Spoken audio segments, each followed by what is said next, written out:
It's an introduction to relational databases for Unit 18, database design. So this is mostly theory, so what I thought was best to record this PowerPoint with my voiceover so that I can explain the key points through this rather than set you off to do some reading or research that could be otherwise confusing. So I'm just going to go through the PowerPoint and explain it, and then what you can do is have a look through, and there are notes in the PowerPoint already as well, including the answers to some of the tasks as well.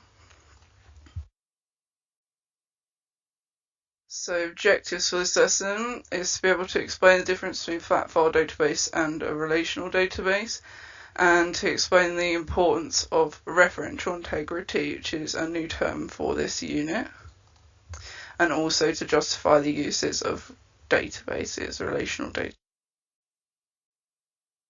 So what is a flat file database? So a database in any form is an organized collection of data. It's the simplest type of database, a flat file database. So information is written down as a list or stored in a table. So it could just be your basic Excel spreadsheet where you just have lists of data and organized, into columns with headings, etc. Data is stored in categories, and we call these fields. So basically that's your headings for your data. So if you have first name, last name, address, line 1, etc., that would be your field in database terminology.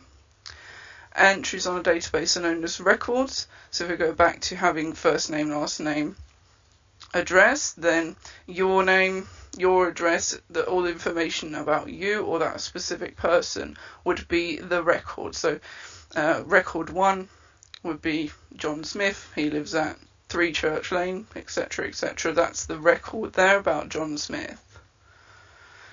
Data is viewed all together in a table or individually through a form. I don't know if you've created forms on Excel before, so you can create them on Excel as a flat file database, and it's just an easier way to enter information quickly and in a format that is more laid out, so you don't have to look at all the data in one big clump. You're just looking at the one thing that you're entering. It's the same on websites as well. If you fill out a form, say you want to subscribe to something, fill out your name, username, email address, password. That's a form as well. And data can be searched through using queries. So queries are, which again you might have come across before, are just simple algorithms for searching through something. For example, if you're only looking for females, then your algorithm is equal to female. That's the query there. So we just call it something slightly different in databases. Example of a flat file database, as I said before, is Excel spreadsheet. So as you can see up the top here, student ID, last name, initial age, program, that would be the field, and then ST348250 Graham J20 Arts is the record. And you can see here we have filter buttons, so that would create a flat file database version of a query. So if we wanted to filter it so that we only looked at people, say age 20, you would not just get J Graham's record, you'd also get Russell W's record as well. So it's just an example of how you can filter different records through queries. So the benefits of a flat file database are why use an Excel spreadsheet, in other words. They're simple to create and use. Files have their own record structure, so they're clearly laid out. So as you can see from the previous slide, that it's all nice and organized, clearly there. So if you're using it for a business, then you've got it all there, simple for you. That's pretty much it. So the problems with flat file databases, if the same data is stored in 2 separate files, so if we go back to Excel, you have your workbook, each worksheet, then if you change someone's name or something about them on one sheet, you have to then copy it over to every other sheet that person is on. So if the same data is stored in two separate files, it must be changed in both, as it can't be linked together. So there's a problem with a flat file database. Details that don't relate but have similar field names must be stored separately. So an example of that would be if you have students and teachers. All students and teachers have first names, last names, an ID number, an address, and so on. The field name is the same, first name, last name, ID as well. They have to be stored in a completely separate table, because then you would have students and teachers looking like the same record, whereas they're different. They don't relate, really. It's personal details of a tutor and personal details of a student. It doesn't relate, but the field name is very similar. Now, there is some relation there, so we're going to get into that with the benefits of a relational database, because there is a relation between those two things, but not directly. So they need to be stored separately, but have some sort of relation together. Relational database, probably guess by now, is much more complex than a flat file database. So it has more functions and more abilities, and it's much more complex to create. So data is stored in a series of tables. So this is similar to a flat file database. You need to create separate tables for separate people. So we go back to the student-tutor example. You'd have a table called student and a table called teacher. Tables can be linked together through relationships, so hence the word relational. We have something called relationships. That's what I was saying before about student and teacher. They are separate pieces of data, but they need to be linked together. So one table can refer from another table and vice versa. So what that means is that you are all students on IT. I am the IT team leader, so there is a relationship there. The details need to be stored separately, but they need to be referred to together. So if we look up your name, then need to find who's the team leader for that subject, me. So then it's linked through there. It's not stored in the same place, but it's linked through the relationship that we have. So all forms, queries, and tables are stored together in one relational database. So it's kind of similar again to an Excel spreadsheet. This is because Excel can be used to create relational databases, although it isn't the best tool. It does have the ability to create forms and queries. However, with other flat file databases, let's go back to the most simplest form, which would be a sheet of paper with names written on it and details stored on it. So if you wanted to store it all together, you then couldn't, because it's all separate documents. For example, if you did your form on a Word document or a website, and then you did your table on Excel and so on, with a relational database, it's stored within one database, just all together. And once you launch a relational database, it launches all the different background programs that you need. So all the queries and tables and forms are launched together. And they're managed using a DBMS, such as Access, so that's Microsoft Access, and DBMS stands for Database Management System. So it's just a name for that kind of software that we use. Microsoft Access is the one that I'll be going through during this unit. There are others, and there are others that actually are more effective and more useful. However, I think Access is the easiest one to give you the underground knowledge that you need for relational databases. A lot of companies use their own one. For example, ProPortal that you use and ProMonitor are relational databases that company ProMonitor has made that database for the purposes of education. And if you go to work in a business world, they will most likely have their own software either they've developed or they've bought from a larger company. So West Kent College bought ProMonitor and ProPortal.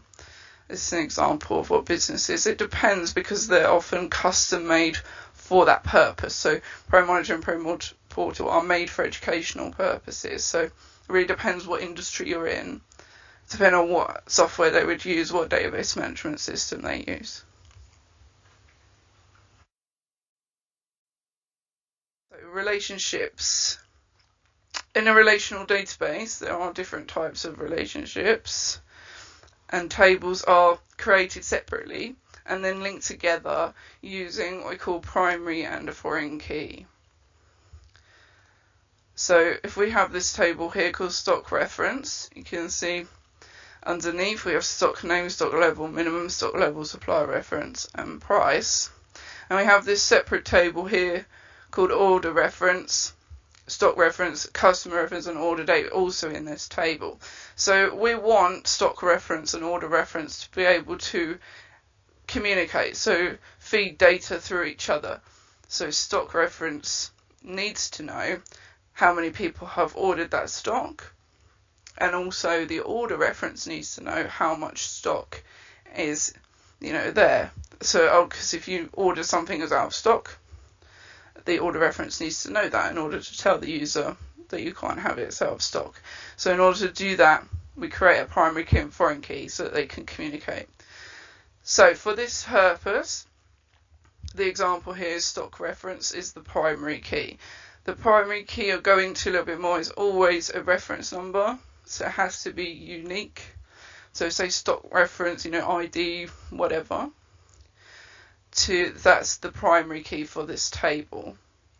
To link it to this other table, order reference, we simply just drag it over, so you put it in exactly the same, you can see it's written in exactly the same way. It then becomes a foreign key. So a foreign key is basically a primary key in a table that isn't its primary table, so that isn't the table that it originated from.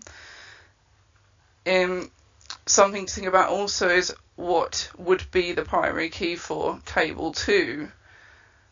So in this case it is order reference for this one. So each table must have a primary key, and then a primary key can be moved into another table to become a foreign key in order to link them together. So always a primary key, I mentioned it quickly.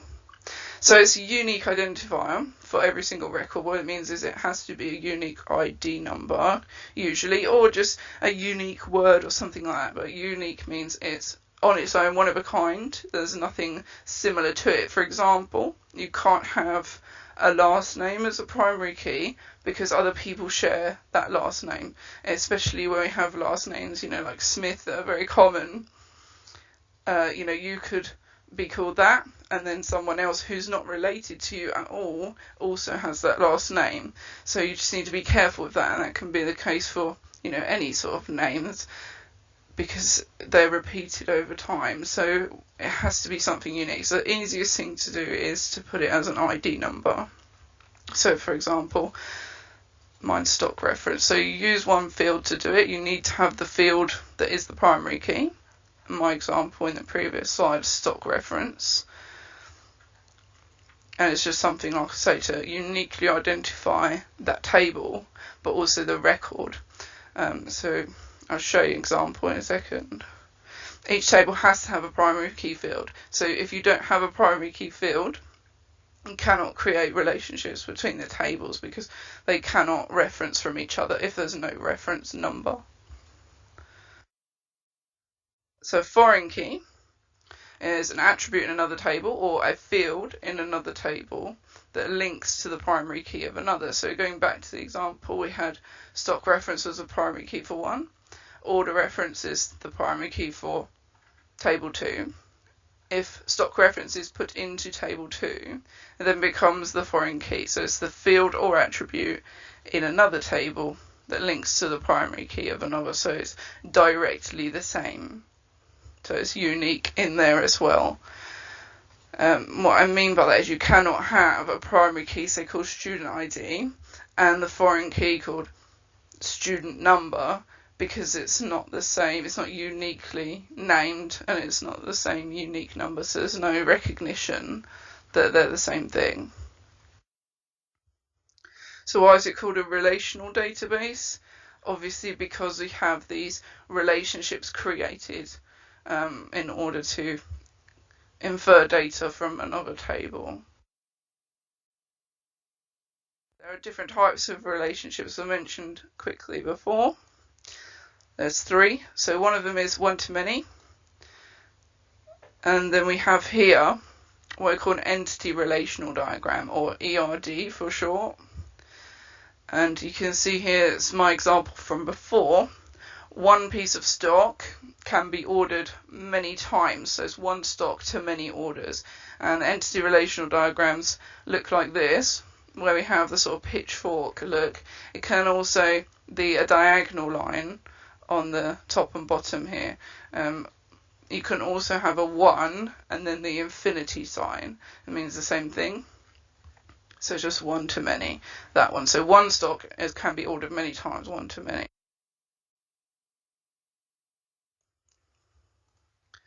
One to one is one piece of stock is ordered once. So the one-to-one relationship, a better one-to-one relationship might be, I don't know, husband and wife, for example, or home and homeowner. So there's only one house that one homeowner owns. So it's just a one-on-one relationship there. Many to many, the last one, would just be many things, many orders. So many pieces of stock. Say, for example, I stock pens, pencils and rulers, and people order those pens, pencils and rulers many times. So I order 10 pens, I order 10 rulers, and then I go back and order 10 pens. I've now ordered some pencils. Many different stock, many orders. So this is the usual one that's most commonly used, especially in business. So if you are setting up a shop, then you're hoping that your stock is ordered many times by many different people. Another example of many-to-many relationship would be, for example, at college, there's many students with many tutors. That's another example. It could be many students, many courses. For example, you do IT, Maths and English, some of you. So that's many students do IT, Maths and English, many courses. Like I say, this is the most common one. Have a go at this task for me. So what I want to do is identify which type of relationship it is for task 1, and then task 2 to draw the entity relational diagram for numbers 1 to 7 there. So for the first one, task 1, stock item and supplier. Be careful here, because what I've done is deliberately written plurals or not based on what the answer should be. So we've got one stock item and supplier. So one piece of stock and one supplier is 1-to-1. What you can do is check your answers in the notes for this PowerPoint. However, there is an argument that some of these can go many ways, so I'm not saying that your answer is necessarily wrong if it isn't the same as the one that I've written down. And then for task 2, like I say, draw the ERD, entity relational diagram, for the 7 things there. Okay, so moving on to referential integrity. What is referential integrity? So referential integrity is quite a complex term in that not many people really understand it until we get to creating the database. When we create the database, it will be very challenging. In order to meet referential integrity, it tends to be what upsets everyone's database and means it doesn't work. So you need to be careful of it. There are 3 rules of referential integrity. So number 1, you cannot add a record to one table unless the foreign key attribute points to a valid record in the secondary table. So what I was saying before, where your primary key and foreign key need to match exactly, that's what that's talking about, really, in a little bit of a confusing way. So if you have primary key student ID and you have that as a foreign key, say in tutor table, if your student ID is a number or a mixture of letters and numbers, it has to be a number and or a mixture of letters and numbers in the second table. So the attribute points to a valid record, so it needs to be valid and it needs to be correct in order to actually make a foreign key. Otherwise it doesn't work. Number 2, if the primary key for a record in one table changes, all corresponding records in other tables must be modified. So what that means is, give example, last year I got married, so my name changed from one thing to another. If you then changed in my primary table my name, it needs to change throughout the entire database. Remember, relational databases benefit is that you don't need to do this yourself. So referential integrity does this for you. You just change it in the primary table, the primary key, and it has to be changed throughout. If you decide to change the primary key from a number to alphanumeric, for example, you then need to change it manually throughout, because otherwise it won't know what reference you're talking about. So that's another issue of referential integrity. And then the last one, if a record in one table is deleted, all corresponding records in other tables must be deleted also. So it's the same. If you delete one thing, it needs to be deleted throughout, because then that record becomes unrecognized and basically corrupted and null, so it won't understand it. So just to go back to the benefits of relational database, I spoke about it a little bit before. If data is changed in one table, the data is changed throughout the database. This is done through referential integrity, as I mentioned before. The files can be linked together through relationships. I mentioned that, so if you have your primary and foreign key, if you have that link there, then you can take data from there. For example, if a tutor is looking at students, needs to get a student address or a phone number, they just look it up because it's linked directly to them through the relationship. It's more efficient for handling data really because of the reasons above. So if it's changed once, it's changed throughout, and then files linked together through relationships, that's also more convenient, so that you have everything that you need to have a relationship with is there, all the data. No separate files need to be stored elsewhere, so you don't need to store your forms, queries, etc. mentioned before anywhere else. You don't have to create a website in order to host your relational database. You can also create a relational database so that it has a user interface side and then the administration side through using your forms and tables together. So the admin can edit the tables, the queries, etc. And then a user interface could just be your form, and make a little bit more sense when we get to creating a database. And finally, just going to go through data types.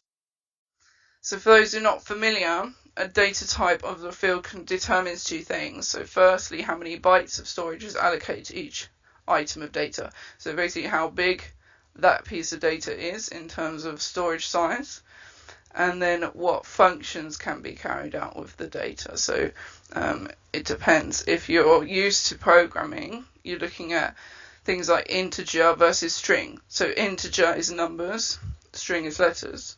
So you can't put letters in where you have integer data type. So it's the same for databases. However, they just have very different names to programming. And it's getting used to those names. If you are used to programming terminology, it's trying to get used to the different names of the data. So some examples we have. So the fields come in different data types. So through relational databases, you have text. So in programming, this is string, or char, it's the same thing. Text is just all text. It can also include numbers, so it could be alphanumeric as well. It can also include punctuation. Number, so again it's integer, and it works exactly the same way. However, with number you can also have decimal numbers and negative numbers, slightly different to programming. Date and time, it's pretty self-explanatory. Currency, auto number, excuse me. So auto number is slightly different. So auto number is a number that automatically increases by 1. So if you start with 13, 14 is the next one.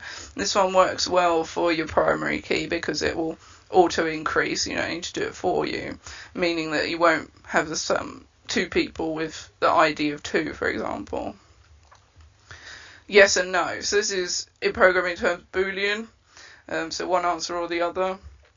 It usually creates like a tick box or a radio box. OLE objects. And that stands for object linking and embedding objects. I don't know why it has object twice, that's just what it's called.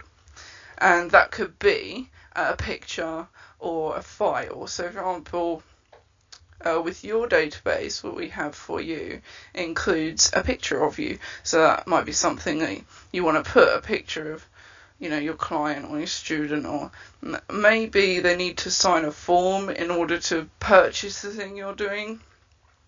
A good example would be for a driving school. You have to show your provisional license to your driving instructor. So they might want a scanned copy of your provisional license in there. So it's anything like that, really. It could be a form that you filled out, anything like that. A hyperlink, so it's pretty obvious, web link. Lookup wizard. So lookup wizard is something new to, it's not called that anywhere other than really Access. You might also see it in Word, so it's something that Microsoft do. And I just wanted to go through it because we will be using Microsoft Access. And what it does is creates a drop-down box. So any other time it would just be called drop-down box. That's it. So for your final task for the lesson, I want you to explain the key features of relational databases, including entities, for example, primary and foreign keys, referential integrity, and data redundancy. Attributes, so the field properties such as data types, relationships, and then the benefits of flat file versus relational. This task will go towards P1 for the Unit 18 assignment, and also referential integrity is M1, so you just need a little bit more detail on the referential integrity bit, but I will go through it again in another lesson because it is a confusing topic. So I have another set of slides that I'll go through referential integrity with you because it's, like I say, it's a complicated topic and it's very difficult to get your head around it when you haven't created a relational database before. I would also be careful with referential integrity in terms of looking it up on the internet because there's a lot of very complex explanations of it that honestly, some of them I don't understand and some of them are actually not true. So just be really careful with that. If you aren't going to use any resources for this unit, for the theory, then you need to use the BTEC, Pearson's resources, or anything that's linked, for example, previous students' assignments for reference is fine as well. Just make sure it is linked to Unit 18 directly, just because can go. Relational databases is a topic that you can study all the way to degree level. And yeah, it can get very complicated, so I don't want you to go into that much depth. Thank you. Bye.